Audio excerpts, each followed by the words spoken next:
Welcome to the TalentGrow Show, where you can get actionable, results-oriented insight and advice on how to take your leadership, communication, and people skills to the next level and become the kind of leader people want to follow.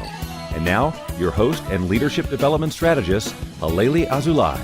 Hey there, talent growers. Welcome back to another episode of the TalentGrow Show. This time it is an Ask Halelly episode. That's the kind of episode where I answer a question that I've received either from a listener to the show, like you, a learner in one of my corporate workshops, or in the audience of one of my conference speaking gigs, or a member of the media. So on this Ask Halelly episode number 113, I answer the question, what should I do when my love for my job or my career is gone? When I feel like I've lost enthusiasm for my current career track or the current role that I play. And this can happen, right? If you've been in it for a couple of years or even a couple of decades, you can feel like you've lost that love and feeling. And I don't want that to happen for you, because I think that we can experience so much enjoyment and enthusiasm and satisfaction in our work. And we spend so many of our waking hours working that it would be a shame to go in every day dreading it. So I want to help. So I have two different categories of ideas for you, but three specific tracks. And I'd like to share those with you in this Ask Halelly episode. I'm Halelly Azulay, your leadership development strategist here at TalentGrow. And it is my job to help people become the kind of leader that people want to follow. And part of that is to help people thrive in their work and feel enthusiastic about their work. So this is a perfect episode for almost anyone, but especially for those of us who've been around the block a couple times. All right. Are you ready? Let me share with you my ideas. Let's do it.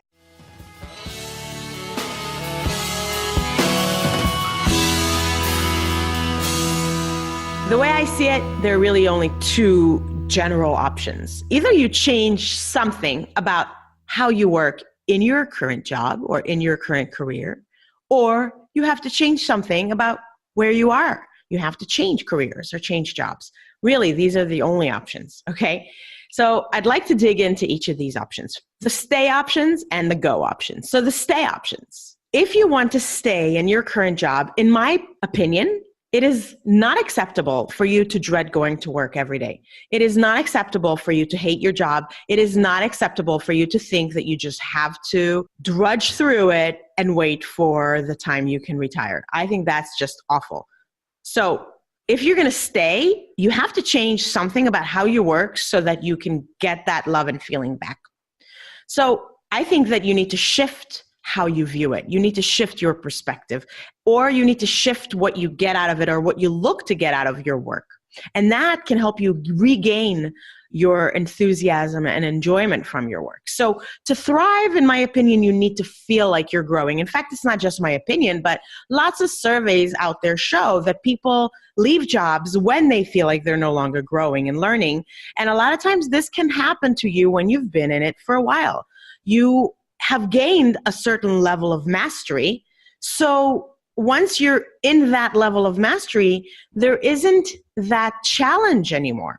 And that challenge that was keeping you engaged and curious and working hard and outside your comfort zone a lot of the time was actually what was giving you satisfaction. So you need to figure out a new way to stretch yourself and to grow.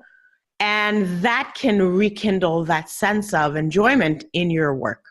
And so the solution has to be grow. And as I see it, there are really actually two subcategories for growing. And I think that those are, you can grow yourself, or you could focus on growing others. But in my opinion, you don't have to choose between these. Why not do both? So let's talk about each one. Grow yourself. If you have mastered your career, you have mastered your job, and you can probably do it really well, and you can probably do it with your eyes closed. You've reached a certain level of development that we call unconscious competence. In other words, you got it. You do it, and you can probably tie your hands behind your back and still do it excellently. So in order for you to feel challenged and engaged, you need to continue learning and developing new skills. So you need to think about what can you change about the way you're working currently that can give you that spark. What can you learn? What are some new avenues there are always changes in the horizon. There are new aspects of your field that maybe you haven't mastered yet. Maybe there are different roles you can play or different types of tools that you could use or technologies that could give you something new to learn. There are always ways that we can keep learning. And what you need to do is become actively engaged in seeking opportunities to grow and learn.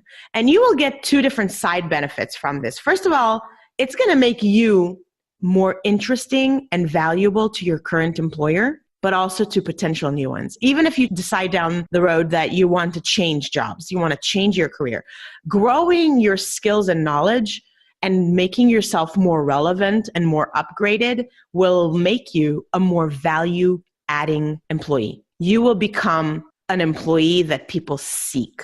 And this is very positive. So it'll make you feel good, but it'll also make you sought after. But it'll also expose you to new ways of thinking or different types of work or perspectives that you hadn't previously considered, which can lead you down a new and exciting career path, or maybe an interesting side road or a fun detour or a side hustle, or just maybe changing roles within the organization based on your new learning or discovery. I have a book I've written called Employee Development on a Shoestring, where I describe 11 different methods that anyone could use to leverage for their own development with a little or no money and without really requiring a lot of support from your employer or your organization. So you don't really need like a program or official stamp of approval. So I hope that you'll consider what ways can you grow yourself and help yourself get that enthusiasm, that spark of being in a stretching outside your comfort level mode, which is what you thrived on earlier in your career and you probably aren't getting anymore. So that's grow yourself. But a way to also rekindle your own enjoyment of your career could be shifting your focus to being a developer of others. Now, as leaders, I believe that all of us have as one of our number one duties to develop others. But a lot of times, even if you're not officially in a management role, or even if you're leading people who seem to be growing and doing well and don't need a lot of your handholding, a way for you to add tons of value with all of that mastery that you've developed is to think about how you can teach and mentor others. And you could do that by actually taking on a mentoring role. You can actually take on a teaching role or find ways to insert little opportunities to teach things you know to others in your job. But you could also teach others in many other forms. For example, you can begin writing or publishing a blog or articles on LinkedIn or answers on Quora.com or writing on Medium.com. There are so many ways that you could help other people with all of that knowledge that you've amassed and make others benefit from it, which can give you a great feeling. A lot of times we think about how when we do something that benefits others, it's kind of an altruistic approach. In other words, that benefits them, but not us. But I think that there is an amazing opportunity here that is often overlooked for a win-win exchange of value, because you could also benefit from helping others in this way. For example, the experience of being helpful, of being valued, and of seeing others grow can often create immense satisfaction and a tremendous boost of the sense of well-being and happiness that you experience. We don't often think about it, but there's actually a lot of science that's showing now that we get a boost in our own well-being when we do something kind for others, when we're helping others. And this is especially going to be true, but it's not reliant on when the people that you help express their gratitude to you. So there is a great opportunity here to get value, to get a feeling of happiness and well-being when you focus on helping, bringing up others. But there's also something very gratifying about creating a legacy, especially if you've been in your career for a while. And I see this shift in a lot of people in my work. You think about the way in which you'll be remembered once you're gone from that workplace, from that career, from that organization, or ultimately once you're gone from your life, how will people remember you? What legacy will you have left? There is so much energy and passion you can find when you actually shift your focus about creating a legacy. And then that can really motivate you to creating value for others and leaving that legacy, helping other people learn from you and what you've discovered and what you've done.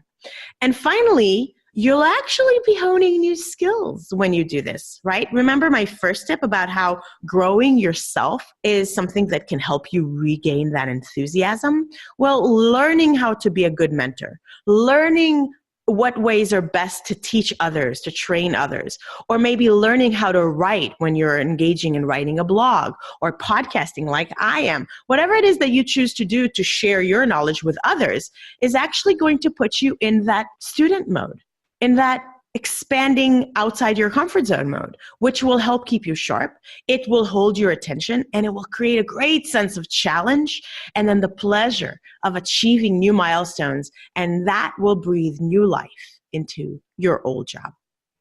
So I think that there's lots of ways that you could actually rekindle your enthusiasm for your current career and job without changing jobs and going through that major displacement and time of change that a lot of us do experience if we choose to make that change. But like I said, you have stay or go options. So if you've tried my stay ideas and you've maximized all the juicy goodness out of them, and now it's time to go, or if you've tried them and they didn't help, and now it's time to go. Or if you don't like them and you don't want to try them for whatever reason, it's time to go.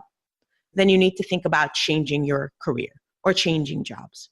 You only have one life to live, and it's not all that long, but it is definitely long enough in which you can enjoy multiple careers if you choose so, especially in this day and age and into the future. So being miserable and staying in an unfulfilling job, in my opinion, should not be an option you consider. I think that whether you are thinking about stay options, but also thinking about go options, eventually, if it's time to go, you need to figure out the best plan for it. And this is the keyword, plan.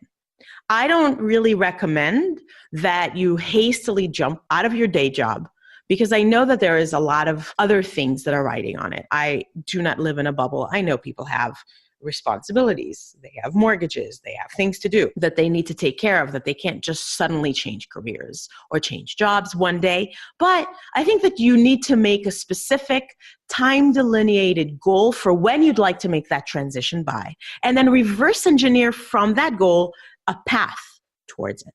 So I'd like to give you some questions to help you ponder your plan for a successful transition in your career. One question you should ask yourself is, what are the skills and experiences that you need to gain to make that move possible? How can you begin to collect those skills now in a side hustle or through a volunteer role or some kind of maybe a part-time second job, especially if you're changing fields or changing careers outright?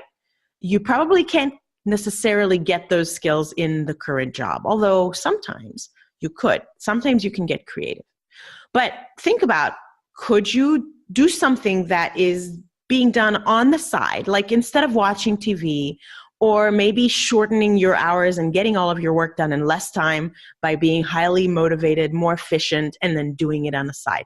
But think about, what are the skills and experiences you need to gain, and how could you do that on the side? How could you begin to go after those? That's part of your plan. Another part of your plan is to think about, what is the amount of money that you should save in order to help you make the move? If, for example, changing careers a lot of times requires moving into a more entry-level position in the new field.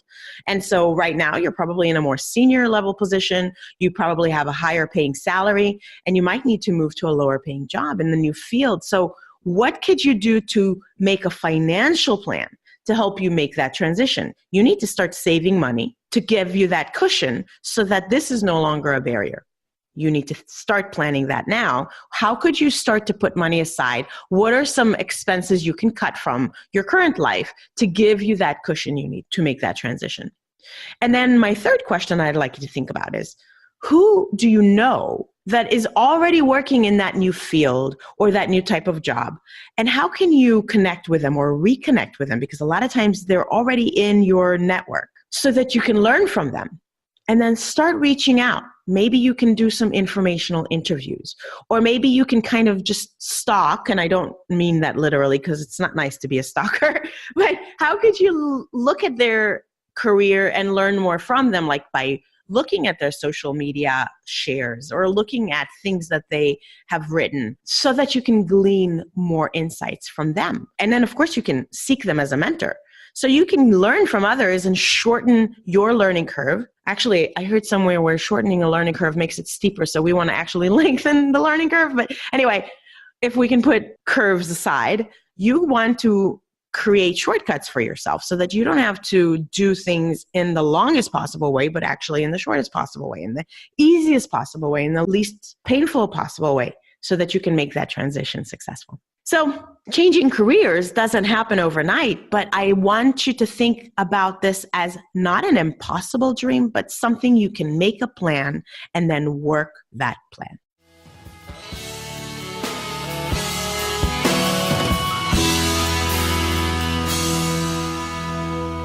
So there you have it. 2 different choices, stay or go, and 3 different plans of action: grow yourself, grow others, or change jobs or change careers, that can help you rekindle your fire for your job, for your career, and get you re-energized and re-inspired at work. I really hope that you will take action if this is something that you need to do. And I definitely want to hear about how it went. What did you try? How did it work? What else would you suggest because you've tried it or you've heard about it? Share your knowledge with others. You can help other people by sharing that on the comments in the show notes page, or you can share it by posting it on social media and comments. Or of course, you can share it directly with me. You can always leave me a voicemail on my website, clicking on that little black tab on the right side that says leave a voicemail, or any other way you choose to. I'd love to hear from you. And of course, you could submit a future Ask Halelly episode question, right? You can leave me a message with that voice messaging widget, and we could even play your voice asking that question on a future episode of Ask Halelly, with your permission, of course.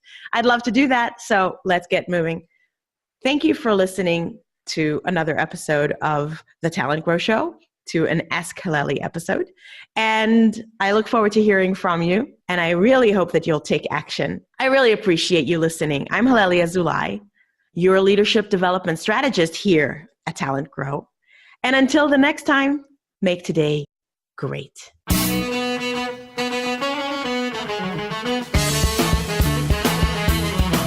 Thanks for listening to the TalentGrow Show, where we help you develop your talent to become the kind of leader that people want to follow. For more information, visit talentgrow.com.